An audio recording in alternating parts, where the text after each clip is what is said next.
अस्सलाम वालेकुम दोस्तों, मैं रौनक जंज़ेब और आप देख रहे हैं आज बर्ड्स केयर। आज की हमारी वीडियो एक ऐसी कॉमन बीमारी के बारे में होने वाली है जो कि अक्सर हमारे बर्ड्स में होती है लेकिन हमें मालूम नहीं होता। हम इसको देखने के बाद ये जज नहीं कर सकते कि ये बीमारी हमारे बर्ड्स के अंदर मौजूद है कि नहीं। मगर इसकी बीमारी का सबसे बड़ा नुकसान होता है कि हमारा जो बर्ड होता है वो देखते ही देखते ख़त्म हो जाता है और साथ साथ ये बीमारी फैलती रहती है और कॉलोनी भी बर्बाद हो जाती है। सबसे पहले मैं आपको बता देता हूँ कि सोकड़ा होता क्या है। सोकड़े एक ऐसी बीमारी है जिसके अंदर बर्ड्स की जो हड्डी है वो ऊपर हो जाती है, बर्ड बहुत ज्यादा कमजोर हो जाता है और सीने के ऊपर जो उसका गोश्त होता है वो पिघलना शुरू हो जाता है। बर्ड की जो हड्डी है वो बज़ाहिर आपको नजर आती है, फिर अगर आप उसको पकड़ लें तो आपको हड्डी फील होती है। इस कंडीशन में जो बर्ड्स होता है वो सुस्त होकर बैठ जाता है या फिर बाज़ औक़ात बर्ड्स एक्टिव भी होता है और हमें लगता है कि इसको कोई भी बीमारी नहीं है मगर वो सोकड़े में जा चुका होता है और जिसके बाद अगर इसका इलाज ना किया जाए तो इसकी डेथ भी हो सकती है। सोकड़ा खुद कोई बीमारी नहीं है मगर दूसरी बीमारियों की वजह से जो बीमारी पैदा होती है उसे हम सोकड़ा कहते हैं। कुछ बीमारियां ऐसी होती हैं जो हमें नजर आती हैं, जिस तरह के बर्ड वीक हो चुका है, बर्ड को फ्लू हो चुका है, मोशन लग चुके हैं, ऐसी बीमारियां हमें नजर आती हैं और हम इसका इलाज भी कर सकते हैं।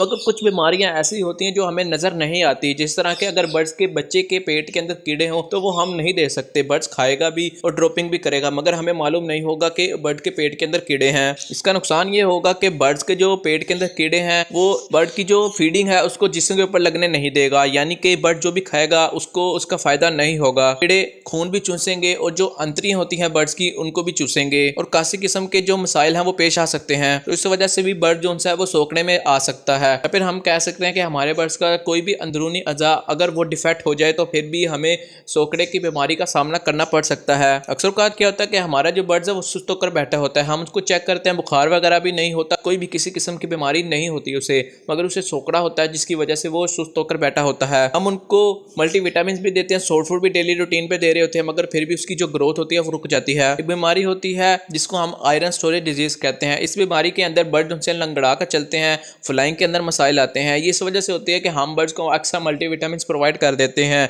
जिसकी बुनियाद पर जो लवर्स होते हैं उन मल्टीविटामिन को अच्छी तरह जज़ब नहीं कर पाते हैं और बाज़ औक़ात ऐसा होता है कि हमें किसी चीज़ के बारे में मालूम नहीं होता और हमारा जो बर्ड्स होता है वीक होना शुरू हो जाता है। ये मिसाइल जब आते हैं जब हमारे बर्ड्स की जो गुर्दा होता है वो काम करना छोड़ दे या फिर आहिस्ता आहिस्ता ख़राब हो रहा हो। अगर ऐसी कोई बीमारी होगी तो आपका जो लव है उसको सोकड़े की बीमारी हम कह सकते हैं। तो इसलिए मेरी पहले आपको सजेशन ये है कि आप अपने बर्ड्स को एक्स्ट्रा मल्टीविटामिन ना प्रोवाइड किया करें। हमें अक्सर यूट्यूबर ये बता रहे होते हैं कि आप अगर लव को मल्टीविटामिन दे के तो अगर वो 5 एग्स दे कर रहे हैं तो फिर 8 एग्स ले करेंगे तो इसका आपको नुकसान होगा। ऐसा हरगिज़ नहीं होता।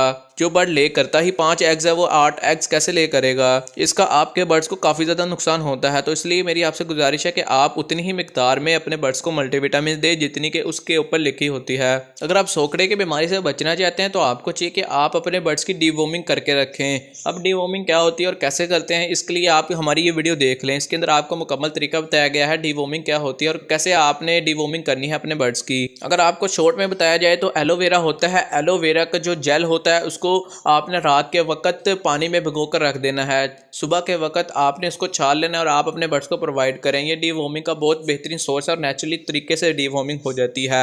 इससे आपके जो लव बर्ड्स हैं वो बेहतरीन सेहत में रहेंगे और अच्छी प्रोग्रेस भी आपको देंगे और जो बीमारियां होती हैं वो नहीं लगेंगी आपके लव बर्ड्स को। जो नेक्स्ट चीज़ है वो है जेंटल सिरप। जेंटल सिरप आप इसका इस्तेमाल करवा सकते हैं आप अपने बर्ड्स को, मगर ये एक बार ही करवानी है और कोशिश करें कि जिन बर्ड्स के साथ बच्चे हैं उनको ये जेंटल सिरप ना प्रोवाइड करें। अगर आपके बर्ड्स के कम खाता है, आपका बर्ड्स बिल्कुल भी सीड की तरफ नहीं आता तो आप उसको ये सिरप प्रोवाइड करें जिसका नाम है लीटर फ्लैक्स। इस सिरप की वजह से बर्ड्स को ज़्यादा भूख भी लगेगी और वो सॉफ्ट फूड वगैरह भी अच्छे तरीके से खाएगा, सीड वगैरह भी अच्छे तरीके से खाएगा। ख़ास तौर पर अगर बर्ड्स के जो कीड़े होते हैं पेट के अंदर वो भी निकल जाएंगे इससे। तो दोस्तों अगर आपके बर्ड्स को कुछ ऐसी बीमारी है तो आप इन स्टेप्स को फॉलो करें और आपके जो लवर्स हैं वो सेहतमंद रहेंगे इंशाल्लाह अल्लाह के करम से और आपको अच्छी प्रोग्रेस देंगे। अगर आपको कोई सवाल है तो आप हमें फेसबुक पर और इंस्टाग्राम पर मैसेज कर सकते हैं या फिर कमेंट कर दें। अपनी दुआ में ज़रूर याद रखा करें। मिलते हैं नेक्स्ट वीडियो में, तब तक के लिए अल्लाह हाफिज़।